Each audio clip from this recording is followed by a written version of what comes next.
Assalamualaikum. Hari ini saya ingin berkongsikan cara-cara untuk menetapkan SSD lama pada SSD baru dan kita akan transfer sekali dengan Windows. Jadi anda tidak perlu install Windows selepas penukaran SSD baru anda. Jadi sebenarnya saya ada memakai SSD besar 256. Sekarang saya cuba menukarkan pada 128 GB. Apa yang anda perlukan ialah enclosure USB 3.0 supaya pemindahan data anda lebih cepat. Jadi anda boleh masukkan SSD baru ini ke dalam enclosure ni. Nanti kita akan cucuk ke USB dan kita akan melakukan format dan clone.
Okay, setelah selesai pemasangan SSD ke enclosure ni, kita akan pergi ke OS untuk setupkan SSD ni. Nanti saya akan formatkan untuk clonekan OS. Jadi macam biasa anda akan pergi ke sini, anda tak nampak lebih drive dia, jadi anda akan pergi ke manage dulu. Lepas itu anda akan pergi ke disk management untuk lihat SSD baru anda. Okay, SSD baru anda akan berwarna hitam kerana tak nampak lagi. Jadi anda boleh format dulu SSD baru tersebut sebelum melakukan clone.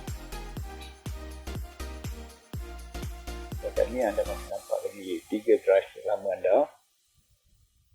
Jadi anda masukkan disk management, buat new volume. Lepas tu anda akan next, namakan SSD baru anda tu pada apa yang anda maulah. Next and finish. Dah selesai, anda akan nampak drive anda keluar di sebagai F. Jadi bermakna anda telah berjaya format dan mengeluarkan daripada drive anda. Resep dia tak sama. Lepas tu kita boleh download software yang disediakan oleh SSD Silicon. Kalau anda pakai SSD lain, saya yakin SSD tersebut itu memiliki software clone itu sendiri. Jadi anda boleh download dekat software dekat website dia lah. Software yang kaitan. Untuk saya ini saya akan pakai ekosistem cloning software untuk clonekan OS lama saya ke SSD baru ni. Ini ada beberapa prosedur cara-cara dia untuk mendengar pasti jenis yang anda perlu download. Jadi selalu kat belakang SSD itu ada tulis nombor sendiri dan sebagainya lah. Untuk ni anda pilih lah yang mana yang berdekatan dengan anda. Okay, anda masukkan email, submit. Lepas tu akan download. Anda akan verify dulu SSD tersebut dan dia akan minta anda masukkan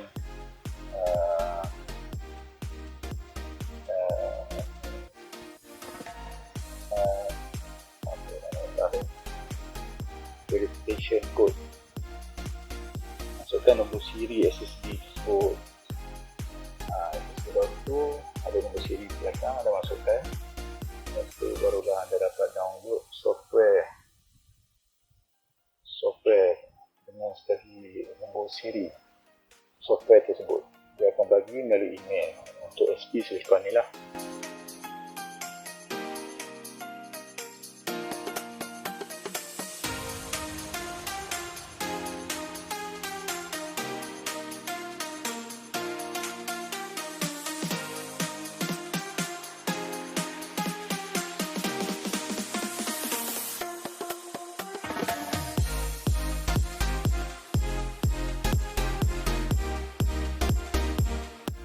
Okey, setelah anda selesai download, anda boleh install terlebih dahulu software tersebut. Kalau boleh run as admin tester lah, supaya tidak ada gangguan jika anda melakukan installation software tersebut.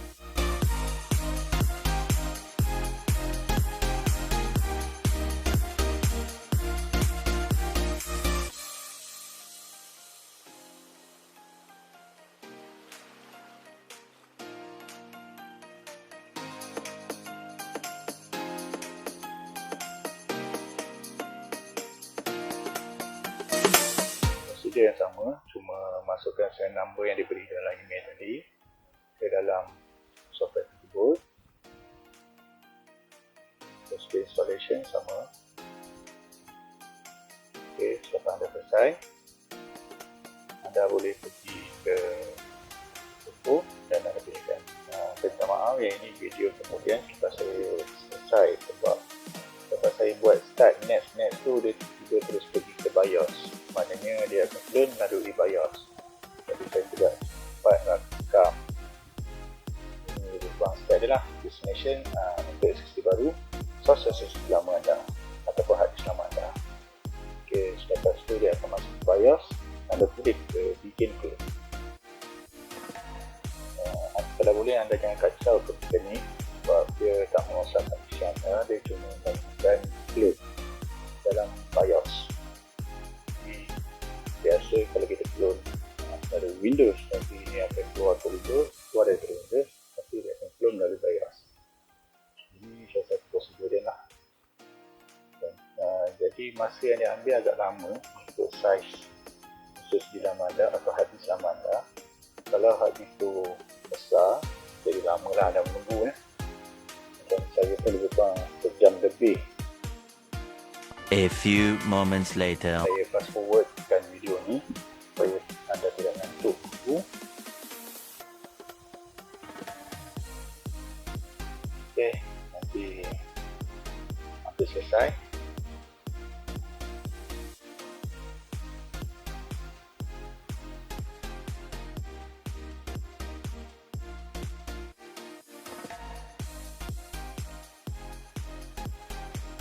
Okey, anda klik OK, nanti komputer anda terus akan shutdown. Jadi anda boleh keluarkan SSD lama anda dan masukkan terus SSD baru anda ke dalam laptop anda. Jadi sebelum buka apa-apa, kita cabut dulu power supply, iaitu bateri lah maksud saya. Dan tu bukakan, selalunya SSD laptop ni berada di belakang lah. So, saya guna tempat harddisk lama saya lah. Saya letakkan, sebab harddisk lama saya letakkan di double CD-ROM. Maksudnya laptop saya ni tidak memakai CD-ROM. Sebab zaman sekarang dah kurang pakai CD-ROM, kurang mereka pakai thumb drive. Jadi saya buang lah CD-ROM tu dan gantikan dengan harddisk lama tadi.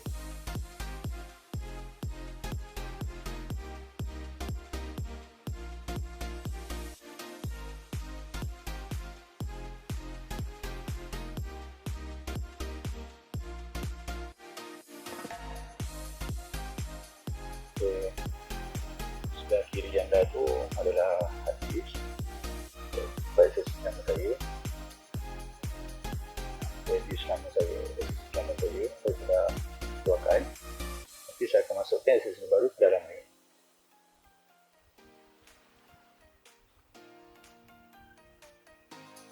Forward scroll ringkatan untuk sebab nanti benda SSD yang baru tak terlongkar lah. Kita tak perasan, lalu kita cek dulu keliling casing tu. Lepas tu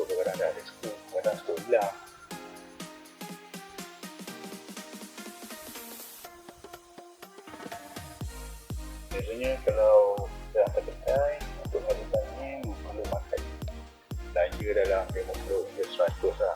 Tapi bagusnya kedai ni dia siap servis dia punya laptop lah, tapi anda sebenarnya boleh lakukan sendiri.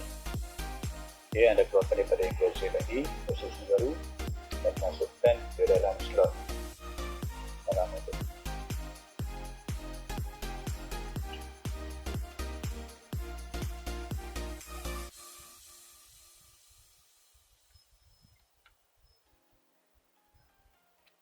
Angkatkan laptop, sama je rupa dia, tak ada beza lah, cuma screw je lah bukan pun lain, tapi tempat yang sama, tempat yang sama lah. Dan saya pakai Asus X552C.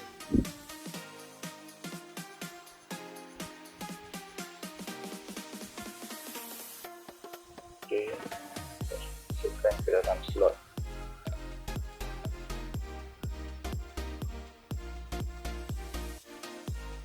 Kita anda tolak ke depan ya. Slot tu dah masuk. Ok lah. Laptop ni laptop lama, jadi elok saya pakai SSD lah, dan pun tak boleh upgrade jauh sangat.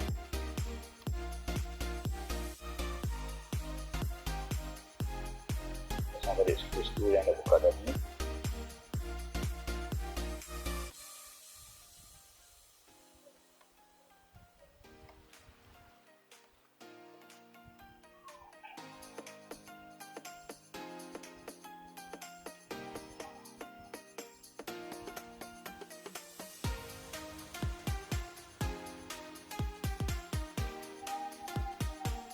SSD 512 kit ni tak ada besar, tapi sepatutnya saya boleh bagi separuh lah. Maknanya dalam 200 tu khas untuk program, dan 200 lagi khas untuk file-file video ke, file gambar ke. Sebab kita zaman sekarang pakai smartphone gambar, video semua kita nak simpan. Ok, saya dah on menggunakan SSD baru.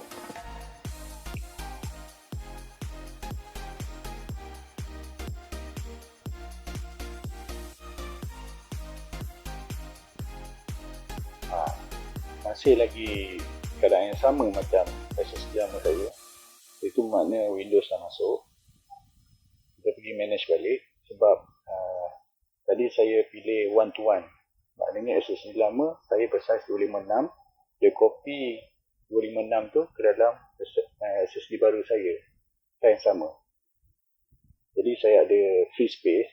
Jadi free space tu saya perlukan format dan saya letakkan volume yang baru. Saya letak dalam kerja lah. Ok, so saya dah ada dua. Satu drive yang untuk OS, iaitu drive C. Yang F tu adalah sama SSD yang sama. Jadi saya namakan di kerja. Ok, sekian. Terima kasih.